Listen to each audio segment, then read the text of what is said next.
The ASHA Workers' Union, led by President Mirajune Myrsing, conveyed to the media today their intention to escalate protests due to the state government's apparent disregard for their demands. In response to the government's treatment, the president of the Meghalaya ASHA Workers' Union stated that the union's executive committee decided to stage a sit-in demonstration in front of the Main Secretariat Building in Shillong on the 27th of November 2023 to publicly protest against the government's unyielding stance on their unresolved issues regarding salary and other entitled benefits. Hadian kijing pendep ia kapi serali gumtu hiki distrik kibadon hapo joka jalahi ngi ba ka sorkar kasngap kuman bet ia kijing dawa jongki asyang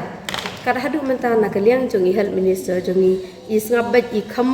iklam pati oi ia ke kijing dawa bade kijing kwa jongki asya tika Meghalaya ASHA Workers Union menta kasni kala ayo bansyong ya ke isi meeting hang ni hapo community hall jong kamang lai mosia da kabangi la asim bet ya kawai karai bat kata kalong bakat ba ka sorkar hi kampat pensengau lane kampat sengap i kijing dawa jong ka Meghalaya ASHA Workers Union na kaliang jong ki asya ki badon hapo ka syatri jong ka mawu barok khat kawai ngila arai bangin yad bet sya kene kijing ki kijongi bat ia ka benta ka banengkong ngila adap ni bada ki pisrali bat ka benta ka baar ka bamantangi ngini asya kmat kalong banadu ka ar punyo terik jong benai ba karwai ar hajar pulai ki asya kila arai bansyong kelan mungor ha persya jong ka sekretariat klem dabu singi bat klem dabu par.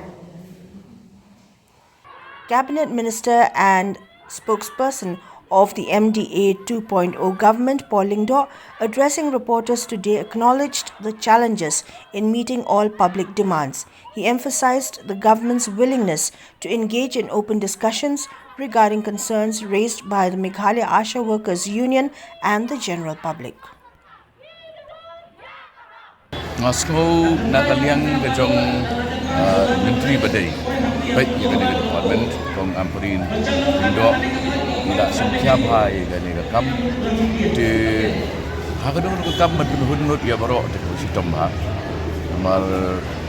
tiban nyum bat tiban amuhun indon baik jenrei kai ke ba ngilala benle nak la sarkar kai ke bai kong amperin na airu assurance bang nu daripada ban kaji dunai kita ru nang baik dengan semua kelabiah kaji sya ndai ba ong ba la hang no ya ka jikang ban nomnya pendek penomnya kerja kan belada pi kan le kata te kemut kala ni ke state ke klan bah ban ai ke sing dai ASHA Workers genre ke jing long briu pat long muda don ki briu ki ba dai yo kat tu kinang pa milinti shu genre udah kuat iki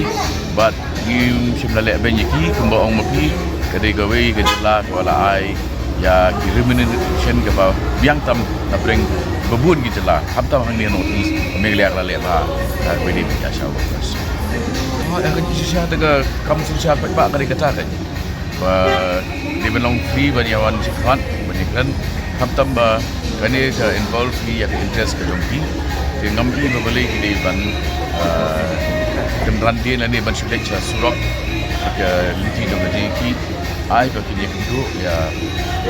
bor very page ya minister in charge ini pendek ke barang santek